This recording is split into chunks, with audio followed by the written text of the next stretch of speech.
SV news కు స్వాగతం. ముందుగా హెడ్లైన్స్. 25,000 లంచం తీసుకుంటూ ఏసీబీ అధికారులకు పట్టుబడ్డ నారాయణపేట ఆర్డీఓ రామచంద్ర నాయక్.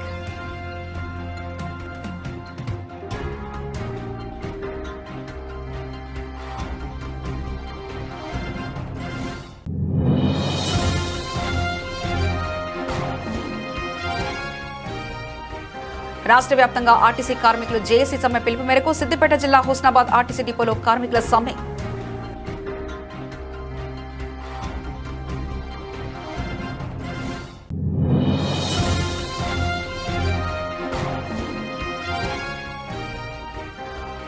రిజిస్ట్రేషన్ ఛార్జీల పెంపుపై రాష్ట్ర ప్రభుత్వం పునరాలోచించాలి. రియల్ ఎస్టేట్ వ్యాపార అసోసియేషన్ అధ్యక్షుడు పతంగి వీరస్వామి గౌడ్.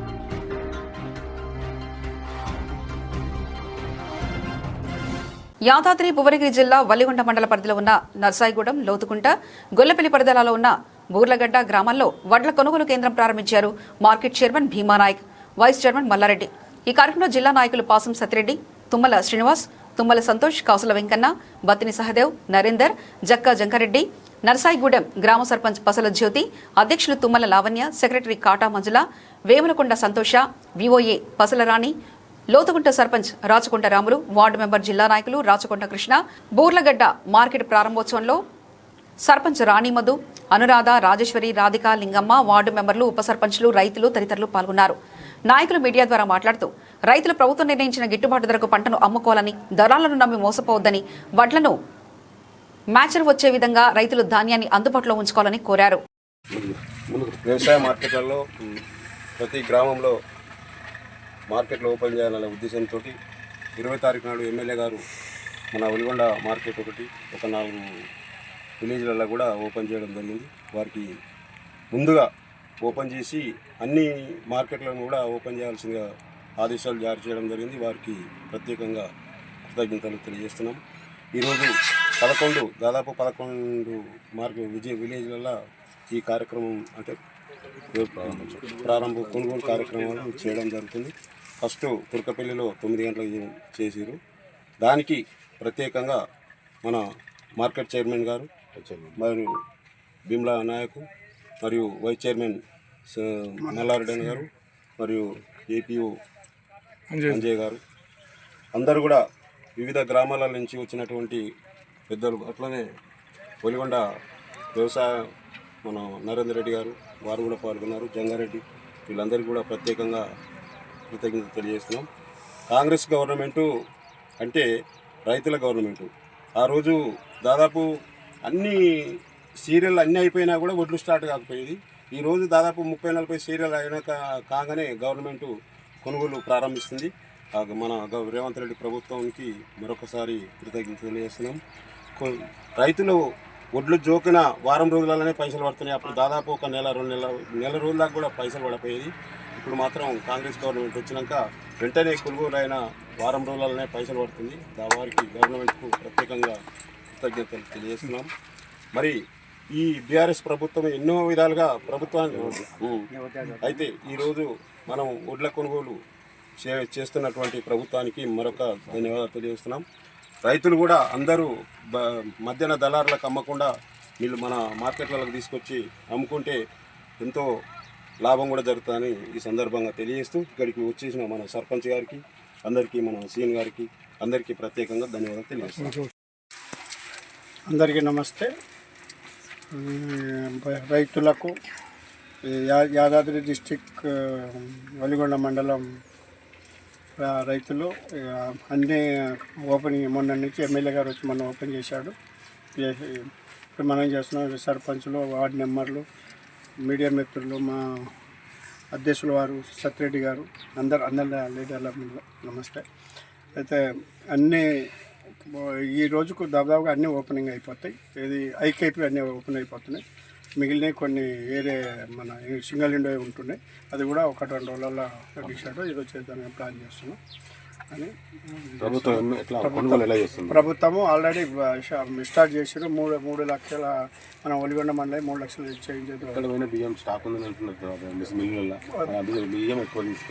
లేదు. ఆ బియ్యానికి ఇప్పుడు దీనికి సంబంధం లేదు. బయలు ఓట్లకు పోతున్నాయంట. ఇది కంపల్సరీ తీసేసుకుంటామని మాట ఇచ్చారు మిల్లుల వాళ్ళు. కేంద్ర ప్రభుత్వం కేంద్ర ప్రభుత్వం కూడా చర్య తీసుకున్నాం. చర్య తీసుకొని చేయడానికి రెడీ ఉన్నది. మొన్న కూడా మాట్లాడారు, ఎమ్మెల్యే గారు కూడా వాళ్ళంతా మాట్లాడారు. మన రేవంత్ రెడ్డి గారు కూడా మా ముఖ్యమంత్రి గారు కూడా చెరువు గట్టిగా తీసుకొని ఫస్ట్ ఇదే చేయాలని చెప్పారు. లంచం తీసుకుంటూ ఏసీబీ అధికారులకు చిక్కిన వికారాబాద్ మహిళా పోలీస్ స్టేషన్ సీఐ సరోజ మరియు ఎస్ఐ రాణి వివరాలు వెల్లడించిన ACB DSP Rangareddy range Anand Kumar.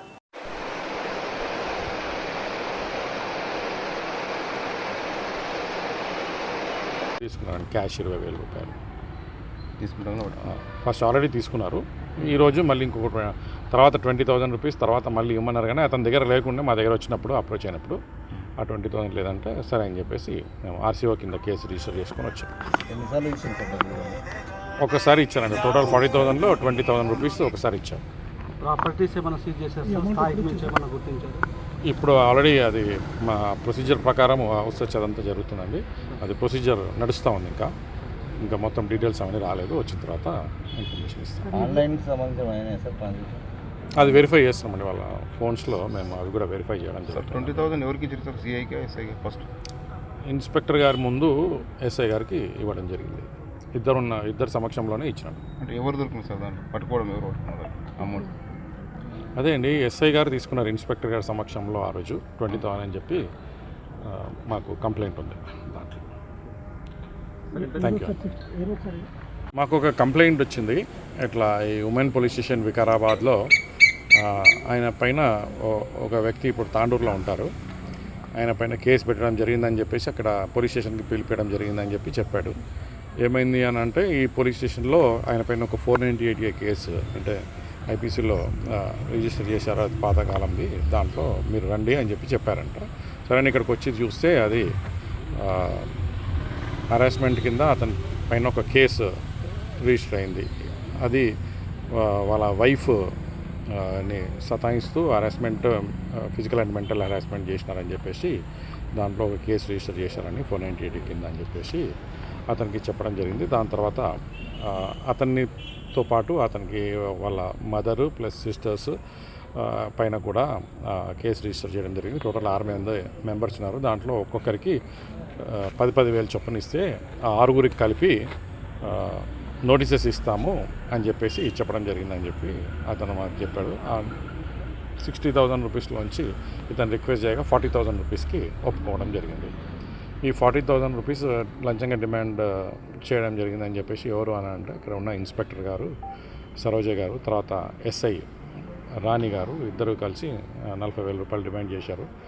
తన విధిలేని పరిస్థితుల్లో ఒక 20,000 రూపాయలు ఆల్రెడీ ఇవ్వాల్సి వచ్చిందని చెప్పేసి ఇంకో మిగతా 20,000 తర్వాత ఇవ్వమని చెప్పానంటే అతని దగ్గర ఉన్న 20,000 రూపాయలు సర్దుబాటు చేసినాను. ఇంకా మిగతా 20,000 రూపాయలు నా దగ్గర సర్దుబాటు కాలేదని చెప్పడం జరిగింది.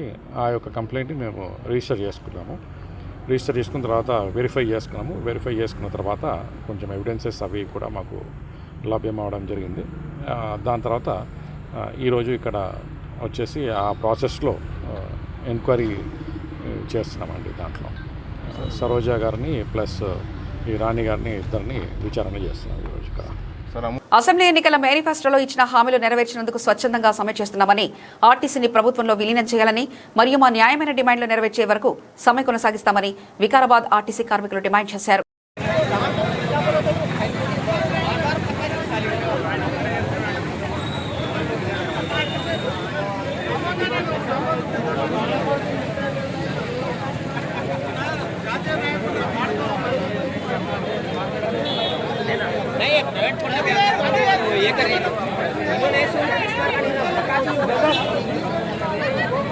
పిలుపు మేరకు మేమందరం స్వచ్ఛందంగా ఈరోజు సమ్మెలో పాల్గొంటున్నాము.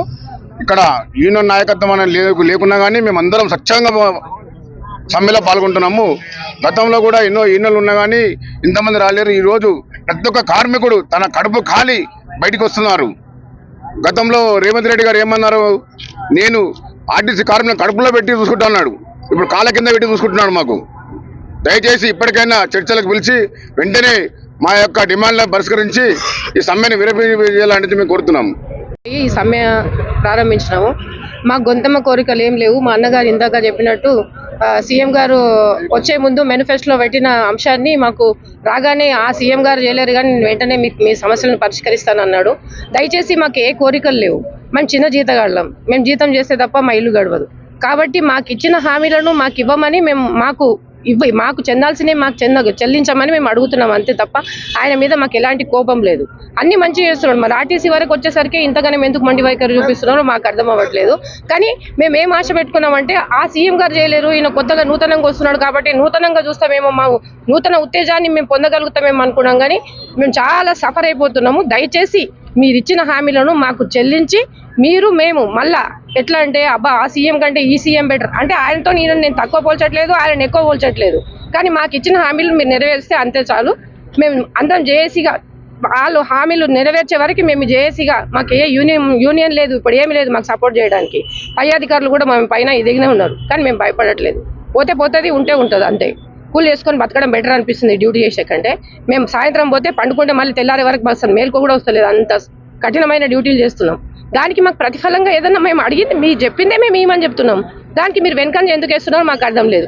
ఇప్పుడు 42 రోజులు అయింది మేము ఇది ఏంది సమ్మె నోటీస్ ఇచ్చి. మళ్ళీ తర్వాత ఇప్పుడు మన పొన్న ప్రభాకర్ మినిస్టర్ సార్ ఏమంటున్నారంటే మాకు ఇంకా 4 వారాలు కావాలన్నారు. 42 రోజుల ముందు మేము సమ్మె నోటీస్ ఇస్తే అవి కలుపుకొని మీరు చర్చలు ఇచ్చేస్తే ఇప్పటికీ 4 వారాలు అయిపోతుండే. ఈ 4 వారాలు మళ్ళీ ఎందుకు పొడిగించాల్సిన అవసరం ఎందుకు వస్తుండే? అప్పటి నుంచే మీరు ప్రయత్నం చేసేది ఉండ్రి. ఇప్పుడు కొత్తగా మేము అడగంగానే ఇంకా 4 వారాలు టైం ఇవ్వండి మాకు అని ఎందుకు అంటున్నాం? దయచేసి మేము వేడుకుంటున్నాం, ఏడుస్తున్నాం కూడా, మా తరఫున ఏడుస్తున్నాం. మేము ఎంత సఫర్ అయిపోతున్నాం అంటే అంత సఫర్ అయిపోతున్నాం. 10th బేసిక్ లేవు సార్ మాకు. మేము కూడా పీజీలు డిగ్రీలు చేసినాము, కానీ మాకు వేరే ప్రసక్తి లేక వేరే ఇది లేక మేము ఈ కొలువులోకి వస్తున్నాం. మేము తక్కువ చదువులు చదివి వీళ్ళకి ఏదో తక్కువ వాళ్ళు ఉన్నారు, తక్కువ జీతగాళ్ళు, వీళ్ళకి సరిపోతుందిలే 10వ తరగతి మీరు ఇంతకంటే ఎక్కువ బేసిక్ ఇస్తారా అని చెప్పేసి ప్రయాణికులు కూడా చిన్న చూపు చూస్తే దాన్ని కూడా మేము సహించుకొని పోతున్నాం. మీరు దయచేసి మమ్మల్ని కనికరించండి. ఎందుకు ఇట్లా చేస్తున్నారు మీరు? ఇంతకంటే కోరుకునేది ఏం లేదు సార్, చెప్పదలుచుకునేది కూడా ఏం లేదు. ఒకవేళ చెప్పిన దాంట్లో మీకు ఏదన్నా విభేదం కనిపిస్తే మమ్మల్ని క్షమించగలరని వేడుకుంటున్నాం. రాష్ట్ర వ్యాప్తంగా ఆర్టీసీ కార్మికుల జేఏసీ సమ్మె పిలుపు మేరకు సిద్దిపేట జిల్లా హుస్నాబాద్ ఆర్టీసీ డిపోలో కార్మికులు సమ్మెలో పాల్గొన్నారు. విధులను బహిష్కరించి డిపో ఎదుట నిరసన తెలిపారు. దీంతో 63 బస్సులు డిపోకి పరిమితమయ్యాయి. ఎలాంటి అవాంఛనీయ సంఘటనలు జరగకుండా పోలీసులు పటిష్ట బందోబస్తు నిర్వహిస్తున్నారు. హుస్నాబాద్ బస్ స్టేషన్ ప్రయాణికులు లేక వెలవెలబోయింది. బస్సులు నడవకపోవడంతో ప్రయాణికులు ప్రైవేట్ వాహనాల్లో గమ్యస్థానాలకు వెళ్తున్నారు.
ఆర్టీసీని ప్రభుత్వంలో పూర్తి స్థాయిలో విలీనం చేయాలి. 2021 పీఆర్సీని అమలు చేయాలి. కార్మిక సంఘాల ఎన్నికలు నిర్వహించాలి. మరియు బకాయిలున్న పీఎఫ్, సీసీఎస్ నిధులను విడుదల చేయాలి. 32 ప్రధాన డిమాండ్ల పరిష్కారం కొరకు తెలంగాణ రాష్ట్ర రోడ్డు రవాణా సంస్థలో సమ్మె సైరన్ మోగించింది. వివిధ డిమాండ్ల పరిష్కారం కొరకు ఆర్టీసీ జేఏసీ జాగ్ సమ్మెకు పిలుపు మేరకు మంగళవారం అర్ధరాత్రి నుంచి సమ్మె ప్రారంభించారు. ఆర్టీసీ సమ్మె నేపథ్యంలో గద్వాల ఆర్టీసీ డిపోలో ఎక్కడి బస్సులు అక్కడే నిలిచిపోయాయి.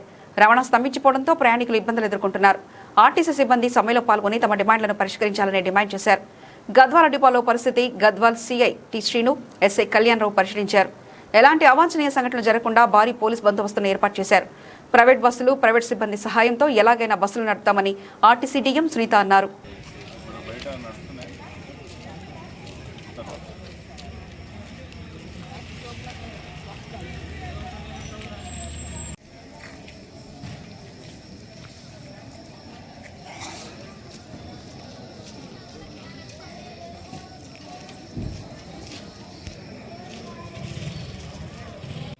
వ్యతిరేకంగానే మేము సమ్మె చేస్తున్నాం. ప్రభుత్వం మేనిఫెస్టోలో ఇచ్చిన హామీ ప్రకారమే చేయమని కోరుతున్నాం తప్ప మేము ఏ ఒక్కటి కూడా వేరేది కోరడం లేదు. ఈ ప్రభుత్వము ఈ మొండి వైఖరి విడనాడాలి. ముఖ్యమంత్రి గారు వాళ్ళ గురువు గారు చంద్రబాబు నాయుడు తెచ్చిన ప్రజల వద్దకి పాలన ఏదైతే ఉందో ఈ శిష్యుడు ప్రజలకు దూరంగా పాలన చేస్తున్నాడు. ఈ ముఖ్యమంత్రి గారు మొండి వైఖరి విడనాడాలి. ఈ రవాణా శాఖ మంత్రి కూడా స్పందించి ఈ రోజు చర్చలకు పిలిచి ఈ రోజు పరిష్కారం చేస్తారని మేము ఆశిస్తున్నాం. ఈ మొండి వైఖరి ప్రభుత్వం మొండి వైఖరి విధానాన్ని ప్రజాపాలన అనే విధానాన్ని విడనాడాలి. ప్రతి ఒక్కరు ప్రజాపాలన మేము కృషి చేస్తున్నాం.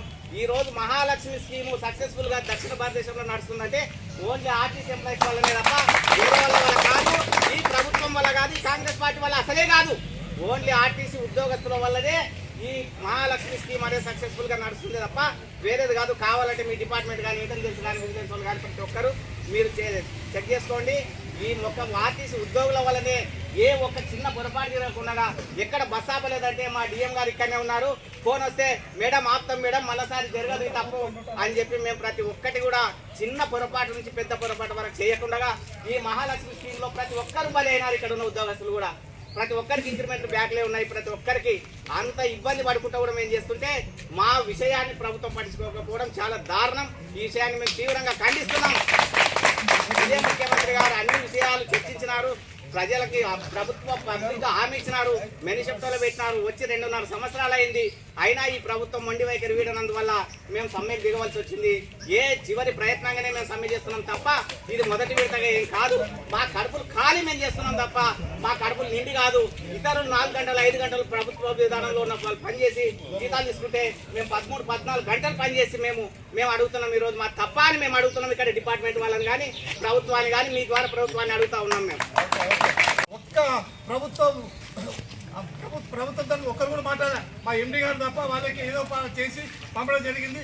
కావున మేము ఏమి ప్రభుత్వమా మేమా ఈరోజు సవాల్ చేస్తా ఉన్నాం. మీరు కూడా దేశాలకు పోతండి. వాళ్ళు మేనేజ్మెంట్ చేస్తే పోలీస్ డిపార్ట్మెంట్ తరఫున వాళ్ళు ఏమైనా పంపించుకొని దయచేసి మీరు ఏం ఆపకండి. మనం శాంతియుతంగా గాంధేయ మార్గంలో మనం సమ్మె ఎన్ని రోజులు సమ్మెతాం. మనం 55 రోజులు సమ్మె అవుతాము. 100 రోజులు అయిపోతాము. కావున మేము కూడా సహకరించాలా. మీరు ఎటువంటి మేము పోలీసులతో ఇన్ఫర్మేషన్ తీసుకుంటాము. వాళ్ళు చేయమని చేస్తాము లేకపోలేదు. మీరు ఎటువంటి వాళ్ళకి మన ఆస్తి మనదండి. ఆర్టీసీ వాళ్ళు కాదు 5 ఏళ్ళు ఉంటే పరిపాలన ప్రభుత్వం 5 ఏళ్ళే తర్వాత మారుస్తారు. ఈ ఆస్తి అన్న ఆర్టీసీ వాళ్ళవే మేనేజ్మెంట్దే. కావున మీరు ఎటువంటి బయట పోకండి. మనం శాంతియుతంగా గాంధేయ మార్గంలో ఆ రోజు స్వతంత్రం పెట్టేస్తున్నాము. ఈ రోజు బ్రిటిష్ గద్వాల జిల్లా కేంద్రానికి సమీపంలో ఉన్నటువంటి నది ఆగ్రహారం దగ్గర సమాధులపై రాగిరేకులు పెట్టి క్షుద్ర పూజలు చేస్తున్న 3 వ్యక్తులను పట్టుకుని దేహశుద్ధి చేసి పోలీసులకు అప్పగించింది నది ఆగ్రహం ప్రజలు. జోగులాంగ గద్వాల జిల్లాకి సమీపంలో నది ఆగ్రహం దగ్గర శ్మశాన వాటిక ఉంది. ఆ శ్మశాన వాటికలో చనిపోయిన వ్యక్తుల సమాధులపై కొందరు వ్యక్తులు రాగిరేకులు పెట్టి క్షుద్ర పూజలు చేపట్టారు. సమాధులపై రాగురేకులు పెట్టి క్షుద్ర పూజలు చేస్తే అప్పులు తీరుతాయని, సమస్యలు తీరుతాయని వారి యొక్క మూఢనమ్మకం. ఇది గమనించిన నది ఆగ్రహారం గ్రామ ప్రజలు ఈ 3 పట్టుకుని దేహశుద్ధి చేసి పోలీసులకు అప్పగించారు.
పెట్టినారు ఇది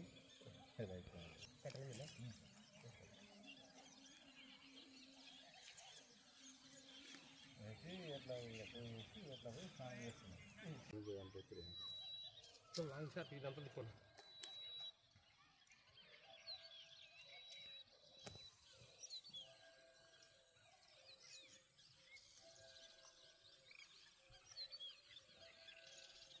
నువ్వు ఫస్ట్ తీ, సరేలే తీసలేండి తీ ఫేస్, సరేలే తీదురా ఫేస్ ఆల్రెడీ పన్నా, ఏం పీకేది ఏం లేదు అక్కరా.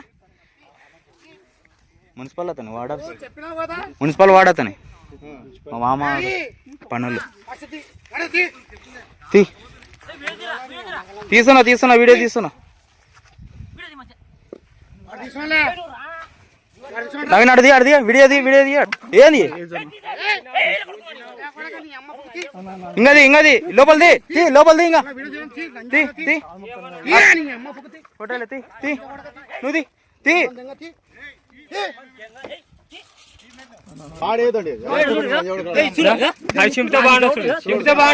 చింపకు అసంట్లా జరుగుతుంది బాత్కనే కూడా ఏం కొడుకులని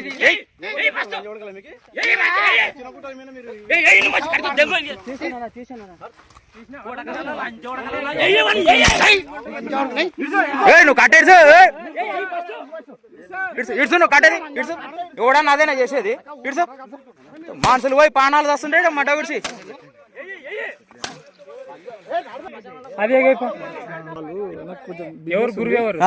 ఏం బిజినెస్ ఉంది నీకు? ఏం బిజినెస్ ఉంది?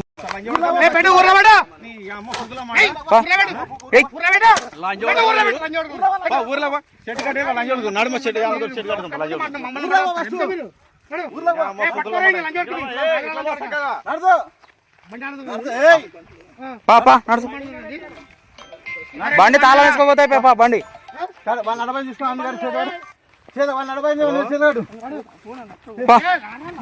పాను బా వాళ్ళ కథలు తర్వాత బా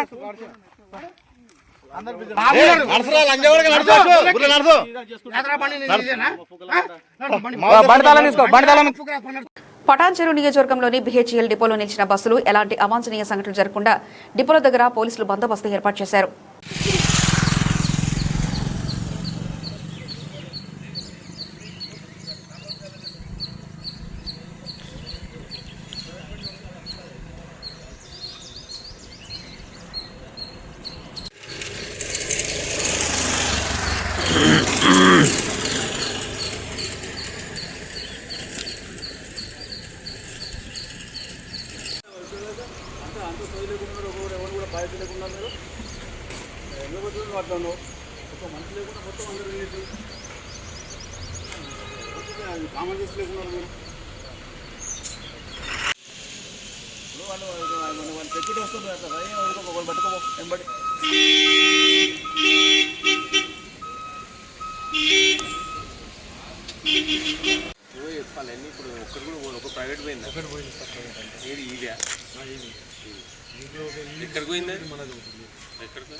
ఒకటే తెలిపింది కదా.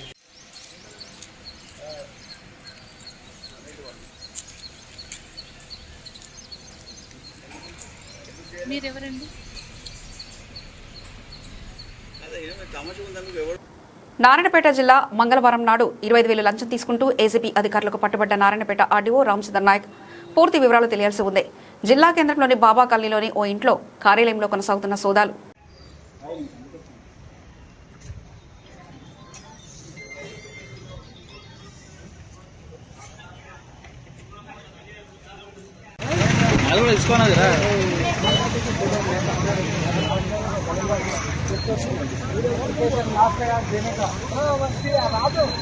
మహబూబాబాద్ జిల్లా కేంద్రంలోని ఆర్టీసీ బస్టాండ్ ప్రాంగణంలో ఆర్టీసీ ఉద్యోగులు ధర్నా నిర్వహించారు. బస్ డిపో నుంచి బయటకు వెళ్తున్న హైర్ బస్సులను ఉద్యోగులు అడ్డుకొని బస్సుల ముందు బైఠాయించారు. ఆర్టీసీ కార్మికుల సమస్యలు పరిష్కరించాలంటూ నినాదాలు చేశారు. ఈ సభతో మహబూబాబాద్ ఆర్టీసీ బస్ డిపోలో 76 బస్సులు నిలిచిపోయాయి. దీంతో ఆర్టీసీ బస్టాండ్ ప్రాంగణం ప్రయాణికుల్లేగా వెలవెలబోయింది.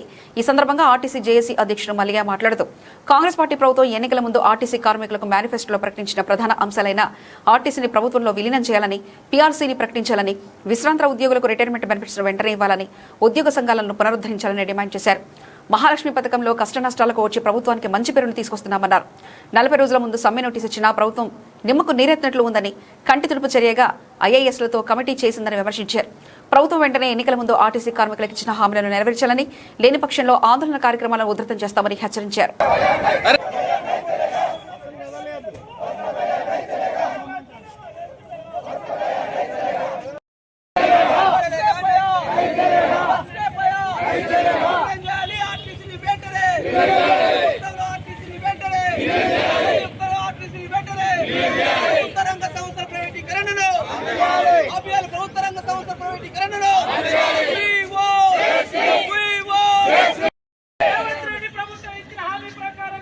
ఆర్టీసీ కార్మికుల సమ్మెతో డిపోలకే పరిమితమైన బస్సులు, పటాన్చెరు, బెల్ డిపోల వద్ద మూగమైన బస్టాండ్ పరిసరాలు, ఆటోలు, ప్రైవేట్ బస్సులపై ఆధారపడి ప్రయాణం సాగిస్తున్న ఉద్యోగులు, కార్మికుల సమ్మెకు మద్దతు తెలిపని ప్రైవేట్ ఆర్టీసీ సంఘాలు. బస్సులు, డిపోలు ఎటువంటి అవాంఛనీయ సంఘటనలు జరగకుండా గట్టి బందోబస్తు ఏర్పాటు చేశారు పోలీసులు.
बोल सकते हैं।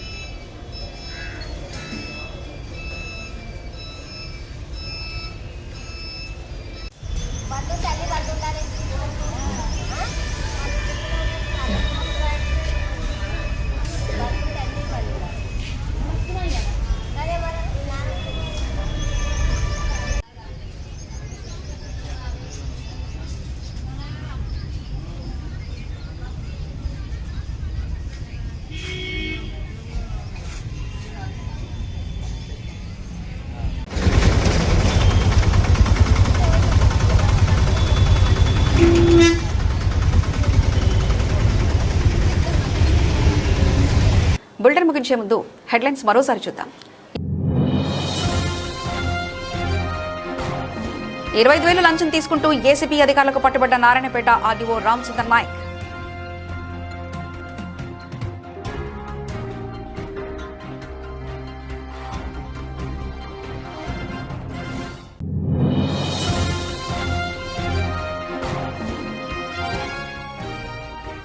రాష్ట్ర వ్యాప్తంగా ఆర్టీసీ కార్మికులు జేఏసీ సమ్మె పిలుపు మేరకు సిద్దిపేట జిల్లా హుస్నాబాద్ ఆర్టీసీ డిపోలో కార్మికుల సమ్మె.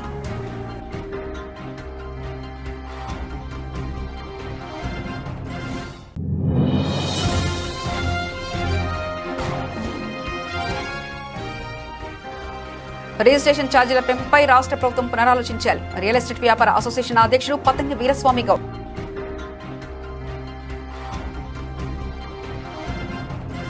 ఇవి ఇప్పటివరకున్న అప్డేట్స్. మరో బులెటిన్లో మళ్ళీ కలుసుకుందాం. అంతవరకు సెలవు. నమస్కారం.